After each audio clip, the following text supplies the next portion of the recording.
কোথায় আছে না, সবাই তো নেই। দাদু আর কাউকে খুঁজে না পেলেই আমাকে ধরে। বেশ সকালবেলা আমার কাছে গিয়ে আমাকে আদর করছে। কি হলো, এত আদর কিসে দাদু? বলছে দেখ না বুড়ো, আমি খুব বিপদে পড়েছি, তুই আমার সঙ্গে একটু চল না রে। কোথায়? ওই তো কলেজ স্ট্রিটে, একটু চল না। কি করবে কলেজ স্ট্রিটে গিয়ে? বলে কিছু দরকারি জিনিস আছে, কেনাকাটা করবো। দাদু আমার সঙ্গে কলেজ স্ট্রিটে একটা দোকানে গিয়ে ঢুকলো। ঢুকে একটা ভদ্রলোক বলছে, ও ভাই, বলছি 1950 সালে ঘুরতে বেশ হবে? দোকানদার বলল, দাদু আমি তো 50-এই এই জগতে আসিনি, কাজে আপনাকে কি করে ঘুরতে বেশ দেবো বলুন তো। তা 50-এ ঘুরতে বেশে কি খুঁজছেন? এই দেখো, আমি ওই 1950-এ ঘুরতে বেশটাই বলছি, যেটাতে ওই দেবী দুর্গার আগমন গমন, তারপরে গ্রহ নক্ষত্র অবস্থান, এইসব জানার জন্য আমি তোমাকে চাইছি। ও আচ্ছা আচ্ছা। বলছি দেখুন, এটা খুব জটিল অঙ্ক।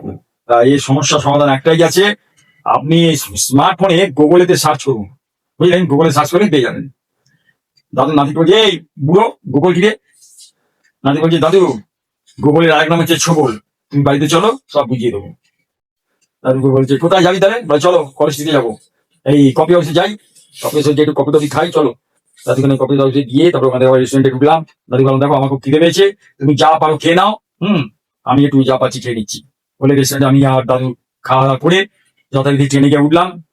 ট্রেনে দেখলাম একজন রসময় চাটনি বিক্রি করছে। দাদু বলছে, এই যে রসময় কে? বলছে, ও বুঝতে না না, তোমার ছেলের নাম রসময়? বাহ, খুব সুন্দর নাম তো। আরে দাদু, আমি হকার ভাই, আমার এই চাটনির নাম হচ্ছে রসময়। দেখুন, আপনি ধরুন বাড়িতে একটা কাঁচকলা রেসিপি করছেন, রেসিপিটার মধ্যে একটু এই রসময় চাটনি দেবেন, দেখবেন আমি যদি কোনোদিন 200 গ্রাম চালের ভাত খান, এটা দিয়ে আপনি 500 গ্রাম চালের ভাত খেয়ে নেবেন।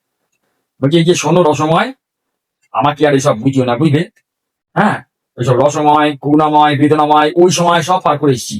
তোমাকে ভালো কথা বলছি, ভালো ভালো এই গভীরকে বিদায় নাও, নইলে তোমাকে প্রেরণাময় করে দেবো, আর তোমার রসময়কে এখান থেকে তাড়িয়ে ছাড়ো। যত সব চিড়িংবাজি ব্যবসা, যাও।